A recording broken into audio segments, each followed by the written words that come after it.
रामनवमी के जुलूस में क्या गाली दी जा सकती है? क्या गालियों से भरे नारे लगाए जा सकते हैं? ऐसे गाने बज सकते हैं जिनमें गालियां हो? धर्म के नाम पर आस्था का सवाल बनाकर बवाल करने वाले लोग इस बात से आहत क्यों नहीं हैं कि रामनवमी की शोभा यात्रा में डीजे संगीत में गालियों का इस्तेमाल हो रहा है? क्या हमारे त्योहारों की यही पहचान रह जाएगी कि इसके नाम पर जुलूस निकले या शोभा यात्रा निकले तो इनमें गालियां दी जाएं? मुंबई में रामनवमी के जुलूस में हिंसा से भरी धमकियां दी गईं। रामनवमी की शोभा यात्रा बहुत निकली, अभी हाल ही में हमने और आपने देखा, लेकिन उसके अंदर कितने बड़े बड़े कांड हो गए, किस तरह की तस्वीरें सामने निकल कर आई।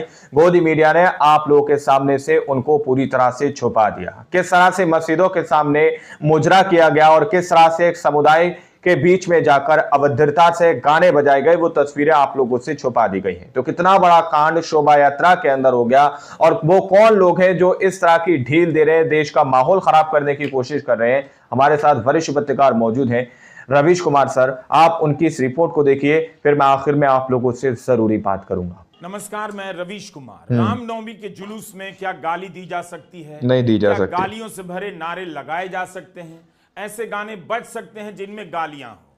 धर्म के नाम पर आस्था का सवाल बनाकर बवाल करने वाले लोग इस बात से आहत क्यों नहीं हैं कि रामनवमी की शोभा यात्रा में डीजे संगीत में गालियों का इस्तेमाल हो रहा है? क्या हमारे त्योहारों की यही पहचान रह जाएगी कि इसके नाम पर जुलूस निकले या शोभा यात्रा निकले तो इनमें गालियां दी जाएं? मुंबई में रामनवमी के जुलूस में हिंसा से भरी धमकियां दी गईं, गालियों से भरे नारे लगाए गए, लोगों को कोई फर्क क्यों नहीं पड़ा? पत्रकार और एच पॉप के लेखक कुणाल पुरोहित ने एक वीडियो रिकॉर्ड किया है। एक नहीं बल्कि कुणाल ने कई वीडियो रिकॉर्ड किए हैं। मुंबई के सांता क्रूज इलाके से गुजर रहे इस जुलूस में जो गाना बजाया जा रहा था, जो नारे लगाए जा रहे थे, उसमें गालियां दी जा रही थीं।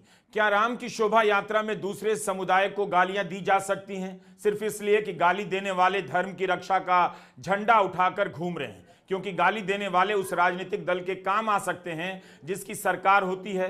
अगर नहीं तो फिर सरकार ऐसे लोगों के खिलाफ कार्रवाई क्यों नहीं कर रही है? गाली देकर किसकी मर्यादा से खिलवाड़ हो रहा है? इस बात से हिंदुत्ववादी क्यों नहीं परेशान होते? क्यों मौन रह जाते हैं? क्या इसलिए कि उनके लोग हैं, उनके फायदे के लोग हैं? जो पुलिस कुणाल कामरा के पीछे लगाई गई, क्यों नहीं उस पुलिस को इनके पीछे लगाया गया और एक्शन लिया गया? क्या औरंगजेब के नाम पर रामनवमी की जुलूस में गालियां दी जा सकती हैं? अगर वो गालियां मुसलमानों को दी जाएं तो क्या उन्हें मंत्र का दर्जा मिलेगा? राम का शांत रूप, विनम्र रूप, मर्यादा रूप, किसी के प्रति कटुता का इस्तेमाल ना करने की तमाम मिसालें सबको अक्षरशः याद है। फिर भी किसी ने इन लोगों पर कोई सवाल क्यों नहीं किया कि आप गाली देकर रामनवमी की शोभा यात्रा का क्या हाल कर रहे हैं? क्या ऐसे लोगों के भरोसे धर्म की रक्षा होने वाली है? इतने सुंदर सुंदर राम भजन हैं, वो क्यों नहीं बजाए जाते? उनकी जगहों पर गानों में गालियां भरकर कैसे बजाई जा सकती हैं? और ऐसे गाने तैयार किए जाते हैं जिन्हें कुणाल ने हिंदुत्व पॉप कहा है।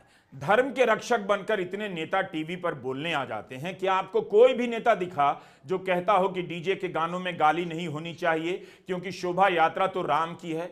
ये मौन समर्थन किसके लिए है और किसकी कीमत पर है?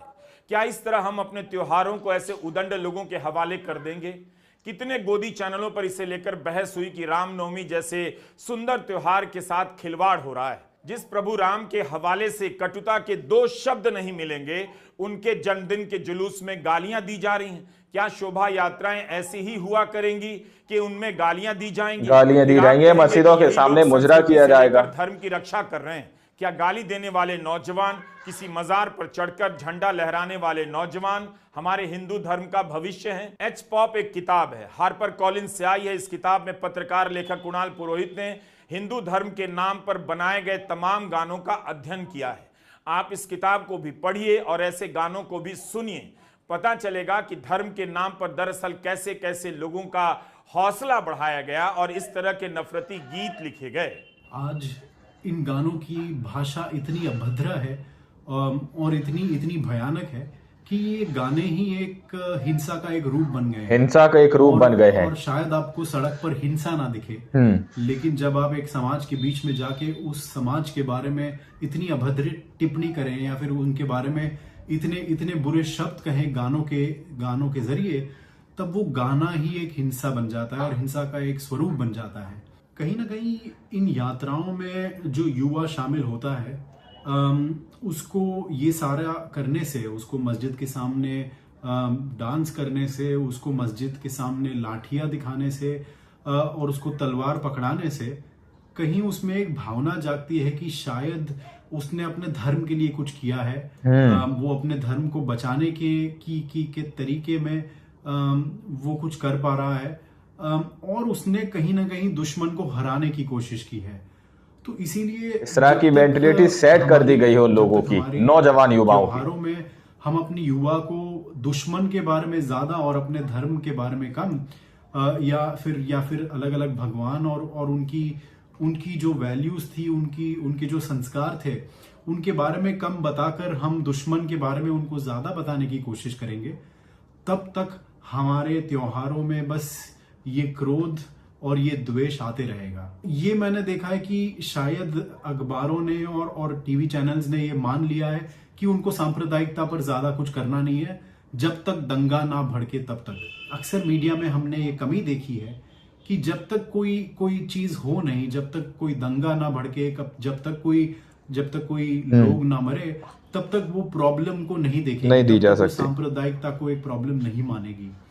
और ये आज भी मैं देख रहा हूं, क्योंकि मैंने वो वीडियोस डाले थे सोमवार की सुबह को, लेकिन अब तक शायद बस 2 ही मीडिया ऑर्गेनाइजेशंस ने उस पर या तो कोई अपना लेख लिखा हो, या तो उस पर और कोई इन्वेस्टिगेशन किया हो, या तो उस पर कोई प्रकाश डालने की कोशिश की हो। तो शायद हम जो अपने मन में सोच रहे हैं कि सांप्रदायिकता को नॉर्मलाइज कर दिया है हमने अपने मन में, वही चीज हमारी भारत की मीडिया ने भी कर दी है कि उसने सांप्रदायिकता को एक बड़ी नॉर्मल सी प्रक्रिया बना दिया है। डीजे का इस्तेमाल किस लिए हो रहा है, किस तरह के गाने बज रहे हैं, पुलिस को अब समझ में आने लगा है। पुलिस को पता है कि हिंसा होगी तो नुकसान उसका भी होगा और उसके जवान भी प्रभावित होंगे और जिले की जनता भी। बिहार में रामनवमी के समय 231 डीजे जब्त करने की खबर छपी है। बिहार पुलिस ने रामनवमी की शोभा यात्रा में डीजे बजाने पर रोक लगा दी थी, तो बीजेपी ने उफ तक नहीं किया। अगर बिहार में नीतीश कुमार राजद के साथ होते तो बीजेपी इसे लेकर बवाल कर देती कि रामनवमी की शोभा यात्रा में डीजे नहीं बजाने दे रहे हैं, धर्म का अधिकार चला गया है। गोदी मीडिया तूफान मचा देता। पुलिस समझ गई है कि डीजे का मकसद क्या है और डीजे में किस तरह के गाने बजाए जा रहे हैं ताकि लोग किसी तरह से भड़क जाएं।